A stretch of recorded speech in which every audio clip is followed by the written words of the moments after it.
What up, people? Hinds. In regards to that Colin Kaepernick situation, I usually don't touch on any of the political stuff because where attention goes, energy flows. I don't give it energy. I spend my energy somewhere else, other places, things that make a difference to me in my world. But I just watched this post. Tommy Lauren, I think is her name, from The Blaze on Facebook. And she gave a very strong opinion on Colin and how he is pretty much, in a word, privileged, so he should not be speaking out against people who are underprivileged and what this country has to do with their position and how it influenced or helped them to get that way. She has a valid point in one segment of it where she says, what are you doing, Colin? Well, are your boots on the ground? What are you doing other than standing up and not doing the anthem? Which, express how you want, free country, right? That's what we're all fighting about, right? Her point is that, he shouldn't be saying that because soldiers fought for the right for him to say that, and he shouldn't disrespect that. You can spin it any kind of way you want, but I personally, the way I do things and how I work, I would not be protesting, not that you can't, but just not me. I don't choose to sit down during an anthem or denounce my country or any of that kind of stuff. That's just not me. It's not my style.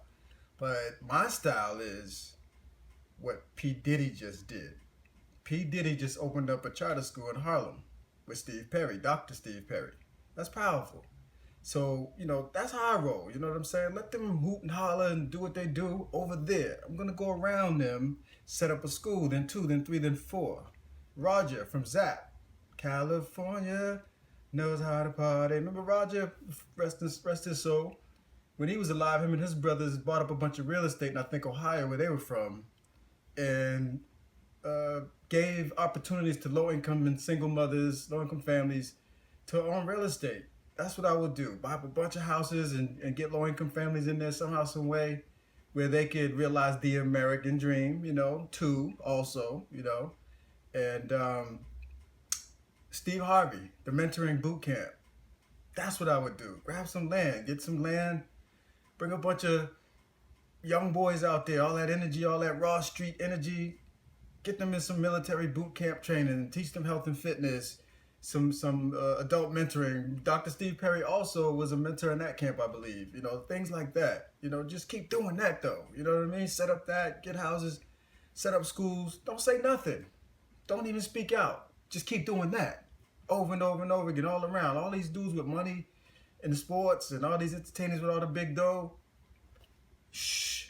Just keep buying property, empowering people. Just keep setting up schools, getting kids in there. That's all. You ain't gonna say nothing. Do. Stop saying do. You know what I'm saying?